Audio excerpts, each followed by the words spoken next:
kali ini. Oh, ini dia 3 lawan 3 Profesor Thom Haye.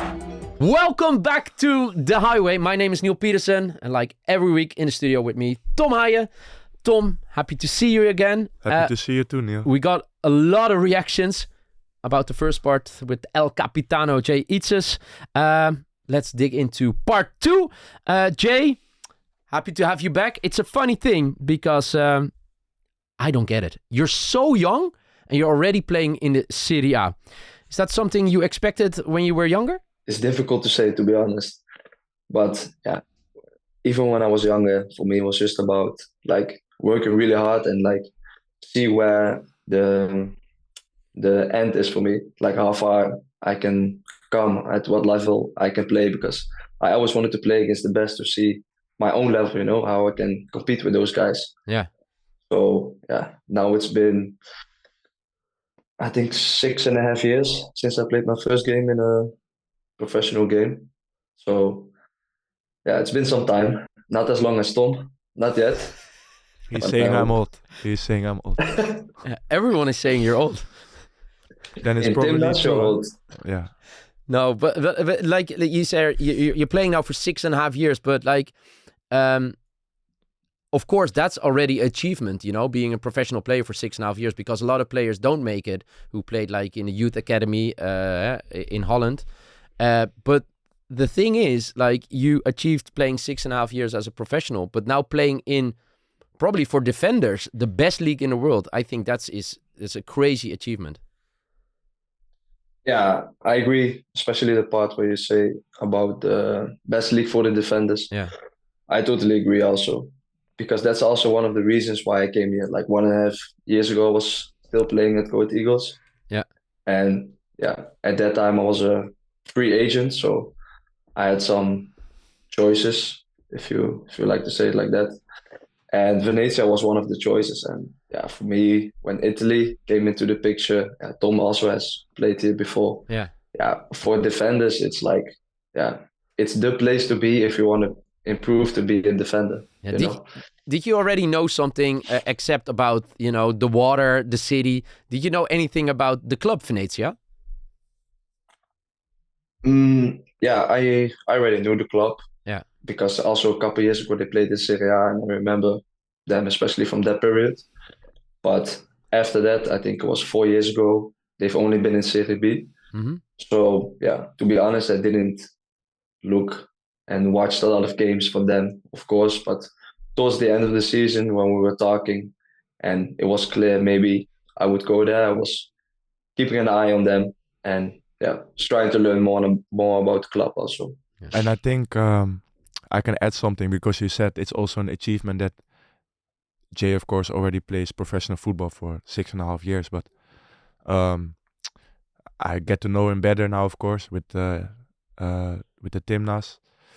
But I can see one thing, and he lives by that standard every day to achieve everything. So everything he does, Yeah. inside and outside the pitch, is always in line with trying to reach the goals he But do you have wants to an reach. example of that? Yeah, the easiest example is just the discipline. What does Jay set aside if you compare with other players that's so disciplined? I think especially nowadays, in the time we live in, there are a lot of distractions, and especially with young players, also talented players. Still, a lot of players can make it because they are talented, but I think there are a lot of players, maybe at the end of the career, will say, yeah, if I did when I was younger, if I did more in this period, I could have made maybe another step. Yeah. And I think Jason example already at a young age, that I think at this moment he can say, I did everything to be where I am now. Oh, yeah. And I think that's really impressive, because a lot of guys, they can work hard, but with the distractions sometimes, you leave small things and small steps to develop also. Yeah. So, Jay, is that something you developed over the years? Is that something you've been raised with, or is it just your character? First off, thank you for your kind words. No, but I don't know. I think it's both my character and also the way I was raised. But it's funny that you say that because I've been saying that to myself already for such a long time. Because since the start of my career, even before, first you want to make it to professional football, and then you want more and more. But I've always told myself, like, I don't want to be one of those guys at the end of my career where I said, like, yeah, if I did a little bit more, I could have been this, or I could have played there, I could have won this or that, I don't want to leave anything on the table. In this case, anything on the field. Yeah. So yeah, that's really important for me. Yeah, Because I'm the perfect example of someone who would say if I put in more work when I was younger, I could have made different steps. Yeah, but we discussed that before because you were the biggest talent at AZ. You were the biggest talent when you reached the first team, but then you didn't play. You got a conflict with the coach, and then you maybe made some different choices.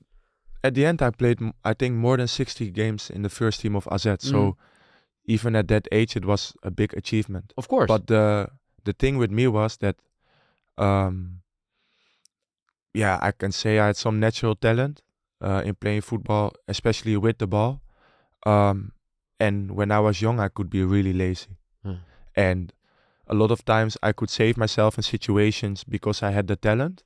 But if I would invest more, or would have invested more in myself, in my physical abilities, I think I could have developed more at a younger age. But that's maybe good for people who are listening to the podcast and that they don't know that history. When you were young, like all the European top clubs were interested in you. Yes. Yeah, but you were one of the biggest talents in Europe, like at that time, at your age group.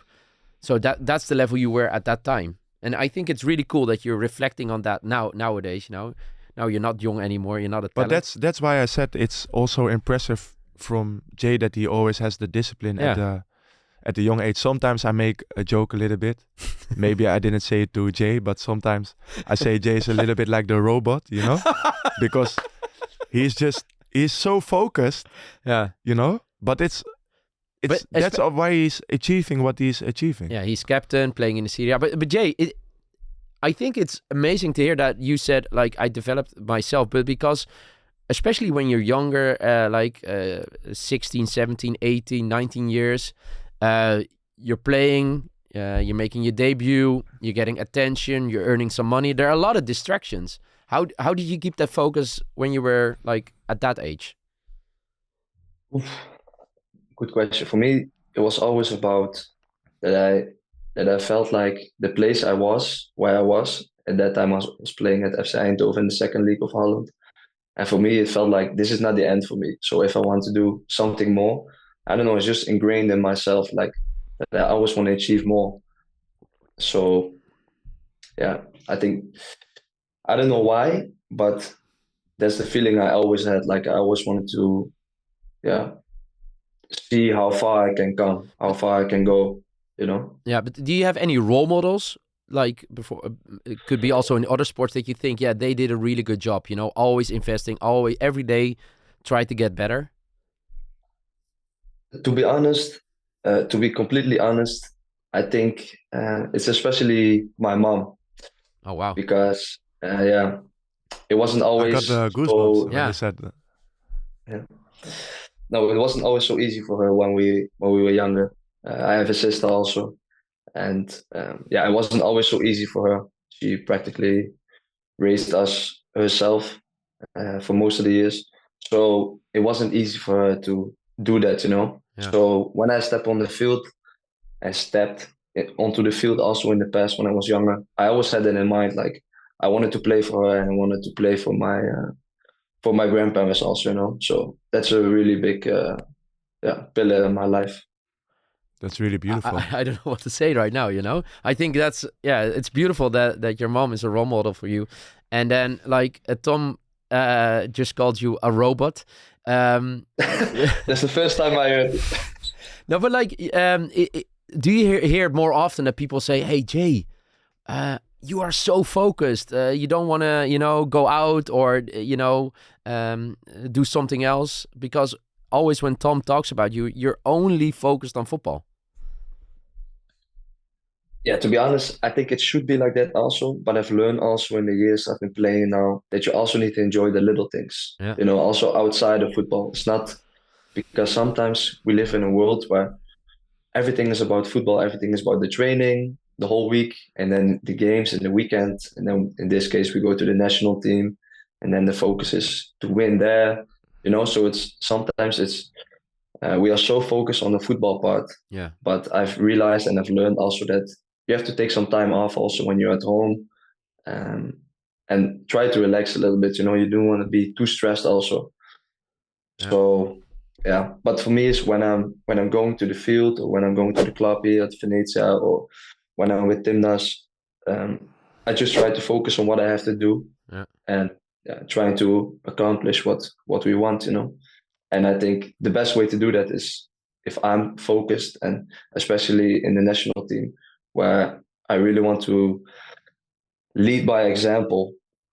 So yeah, I see myself as one of the leaders also of the team. So I think I have to set that standard also, you know. Yeah, I think Because that's the other thing we talk now. We talked about Venezia, and I think we joined together for the first time. What Timnas? Yeah. Yeah. For the games against Vietnam.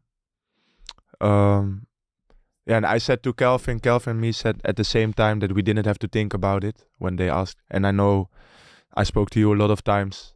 We shared a lot of stories, and of course how proud we are and that we give everything to achieve what we want to achieve. But so just explain maybe to the people how it is for you to represent Indonesia, and especially the last games when you lead the team as the captain as well, because I know it means a lot to you. Yeah, for me it was no brainer, you know. For me it was just okay. I'm going directly. Like for me it was. You were already on the plane.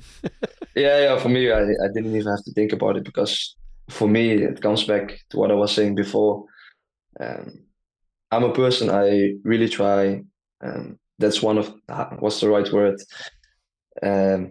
Maybe my secret power. Maybe I don't know, but I really believe in like playing for my family and representing my family. And when I had the chance to play for Indonesia, for me it felt like the circle was complete, because my grandparents came to Holland in 1964. Yeah. When they were around 20, 25 years old. So for me it felt like the circle was complete, because they went to Holland to create a better life for their kids and for their grandchildren eventually. And now I can go back to Indonesia and repay Indonesia also, you know, and make my family proud by playing there. So yeah, going back also to what you said about the last games as being the captain, like I spoke to Tom already a lot of times and he knows, and also to some other guys. But for the people that don't know, I really don't care about being the captain. Like if it's somebody else, I don't really care about it. But of course, you're extra proud if you are the captain, you can lead the team, whatever. But for me, it's like if I wouldn't have this band around my arm, I would probably still do the same things, you know. Yeah, but he leads by example. So that I like what you're saying. You don't need the band to be lead by example. You know, you're a player. No, because that's the thing sometimes with guys when they become captain also in club football. Of course, I think Jay knows as well. You have like it's hard to explain, but you have just like natural captains, and you have guys that can wear a captain band, but they will never feel like a real captain. No, because maybe you see they're acting different, or it just doesn't feel natural. And I think But to interrupt you, I think you're also a player who doesn't need a band to try to lead the team. So I think how you play. With me, it depends a little bit more because I think I can lead by example in playing football and delivering and performing. I think in this way I can be a role model. Mm-hmm. And maybe also when we're in a game with the people around me, like I'm always busy with the team. So I think I have the qualities, but sometimes for me it's hard when I get emotional to control my emotions. And then I think as a real captain, you have to sometimes be more in control when you communicate with everyone.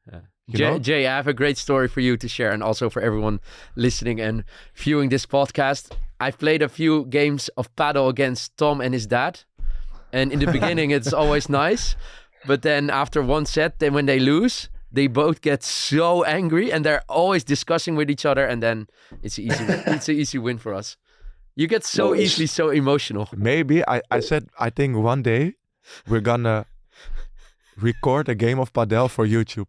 Yeah, but it won't be good for you. It won't be good for you, Thom. Corner. Yeah, but let's see if you can do it under pressure as well. I'm performing when whole Indonesia is watching. Whole Indonesia is watching now. Yeah, but this is different. They're not. The next time, if we're gonna realize this, no problem. I think this would be amazing. Yeah. But Jay, talking about losing your emotions during a game, how are you? Do you always keep calm? I try to be, especially with the national team. But of course, there are moments also in the game where, because the thing is with Thom also, he's a winner. He wants to win. I'm exactly the same, If you would look at videos when I was a little bit younger, like in my first 2-3 seasons at Eindhoven Goat Eagles, I was exactly the same. I was worse. Really, if you look at the videos. But yeah, I've learned and I've realized like sometimes you have to be a little bit more in control. Like also, if you want to communicate to your teammates, especially because I think I'm a player who communicates a lot on the field and also outside the field. And especially in my role as captain of Timnas, then you also have to speak with the referee, sometimes have to speak with the coach. It's really a lot of communicating. So I agree what Thom is saying, like you have to be in control of yourself also. And trying to lead by example, because if you have a captain or a leader in a team who's like screaming a lot and it seems like he doesn't know what to do, then the players lose a little bit faith as well, Your appearance has to be like calm and in control. That's the most important I think thing. a good example was when I was watching you guys against Saudi Arabia. It was very hectic in the last 20 minutes. So many things happened. They were diving, trying to get a PK the whole time. You got a red card. You guys got a red card, but I think in the 80th minute or 85th minute there was another discussion with the referee, and you just went over, and you were standing in front of him, and all the Saudi Arabia players came over, and then I thought, this is what you need to do. You were really calm talking to him, and they were going crazy because they couldn't win. And you were just talking in an easy way to the referee, and that's what I thought. Yeah, that's the way you need to act as a captain of the national team. Let's go on to the next subject. One of my favorite parts of the podcast, Thom. It's time for fan questions. The first fan question is from @WulanAirfly, and he wants to know, Jay, what does Indonesia means to you? To be honest, almost not everything, but it's a big part of my life. Even though me and Thom, we've only been playing now for a short time with Timnas, but we've always had the connection with Indonesia. And what I said before, also with my family, it's really important for me to give back. In my view, it feels like the circle is complete in coming to play for the national team and being there. And eventually, I want to do some things outside of football as well. There, I was speaking about my grandpa, and he was staying in an orphanage, and maybe it's a surprise. It was actually a surprise for later, but in the end, I want to start also something there, like an orphanage or like a foster home or something. So wow, school stuff like that. So, that's really cool. Well, Yeah. I'm getting goosebumps now. Yeah, but I think Again. I Yeah, think no. we all feel a little bit the same about this because, of course, it's really special. You want to perform with the national team and give everything. But like I said, there's also a bigger goal: developing the football in Indonesia, also at a younger age. And I think it's also we're privileged to be in the spot that we can also give back. So I think, yeah, it's important Yeah. to do, and it's nice how And he talks about it. I think it's nice he told the secret here in our podcast. It was a secret. Nah, not secret, but I've been thinking already about it for a long time. Yeah. Yeah. So yeah. I like this next question. C Manchi 20. He said, Jay, tell me why you switched futsal to football. I think not everyone knows. No. But it's Tell us a little bit about from that. an insider maybe. Yeah, true. I think it was in 2015. I was playing at Helmond Sport at VVV Venlo. It's like two clubs in the second league of Holland at the moment. But I was playing there in the youth team, and then I transferred to FC Eindhoven in the season like 2015, 2016. And I was playing there, and I wanted to start with having futsal also in the week. Like we train and we play games also, like playing futsal, like really futsal. So yeah, we started playing there. Me and the other guys.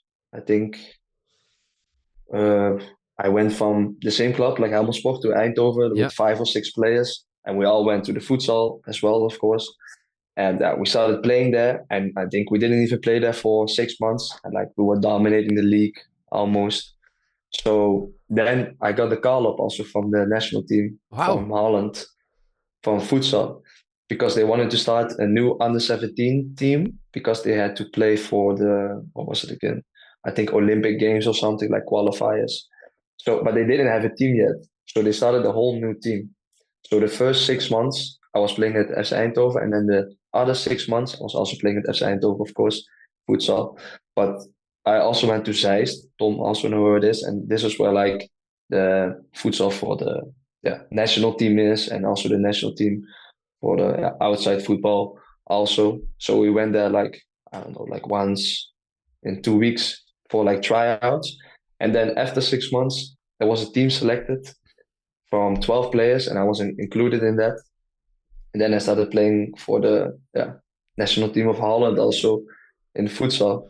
And we had some good trips also to Portugal. We played against Spain, Portugal, Italy. This is really cool.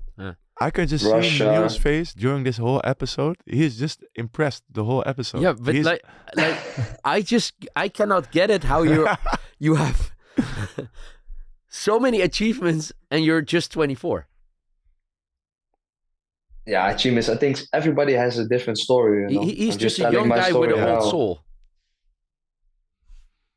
To be honest, sometimes I feel like that also. Yeah, but that's listening to you. But I think it's an amazing story that you played for the national team of Holland, futsal, the under 17s. It's crazy. But then this is a fun question.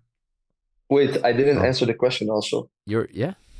I just said what you I did. Just did an introduction. You just gave some context.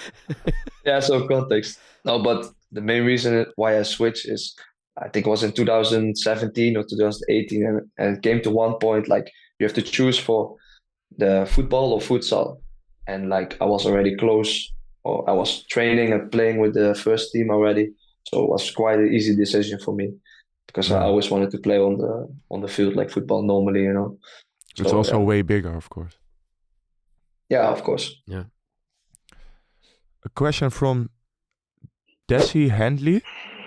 What would you have become if you weren't a football player? I don't know, to be honest. For me, you were good as in long school? as I can. Yeah. All right. Yeah, no, but to be honest, my whole life has been about football, and Yeah. when you were younger, you try to become a professional football player, and then a couple years later, here we are. Yeah. So I like this. This is a nice question for Rin. How long does it take for you to learn Italian? Are you fluent in Italian already? I wouldn't say fluent, but yeah, I can speak, okay Italian. Like I've been here now for 1.5 years, and especially in the beginning, it was quite difficult. But if you're with the guys and you're on the field and everybody speaks Italian, it's quite easy and fast to learn. But if you really want to be fluent, then it's like really difficult because the verbs change a lot. Like in Holland, also the Dutch language, the verbs change a lot. It's not like Bahasa, where everything stays the same. Yeah. And so that's a little bit more difficult. But like when if I go to the restaurant or something, I just speak Italian. Can you give us a little bit Italian? Ciao amico mio, come stai? Tutto bene, tutto bene. Ma voglio dire qualcosa perché non dimenticare. Oh, bravo. Anche io posso parlare italiano. Ah, non male. Grazie mille, amico mio. You didn't expect that, eh, Neal? No. Hey, No, I didn't. hey, didn't expect that, Neal? Did you see Jay his face of Jay? No? Jay was surprised with your Italian. Yeah. No, I knew already he could speak. But this is also something like the next time we are together, we can just speak in Italian. That's good. Instead of That's good. Dutch. We can Because do then the people don't know what we're talking about. Okay, let's do a couple of more questions. Where do you see yourself in the next 5 years? Say in 2029. Where are you? in England. That's really, really hard to say. England. No. If I have to make a prediction, Italy or England, I have to say, with my career. Okay. And I also hope to have like a family already then. Wow. Yeah. Do you want to do one? Because you're taking off my role. I was reading the question. Huh? I think this one is from Bern Yeso. It's a hard one to pronounce. I'm sorry if I didn't do it correct. Do you have any pre-match jinx or traditions?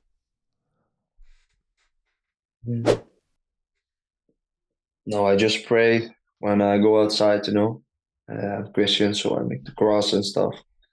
But yeah, other than that, no, nothing really.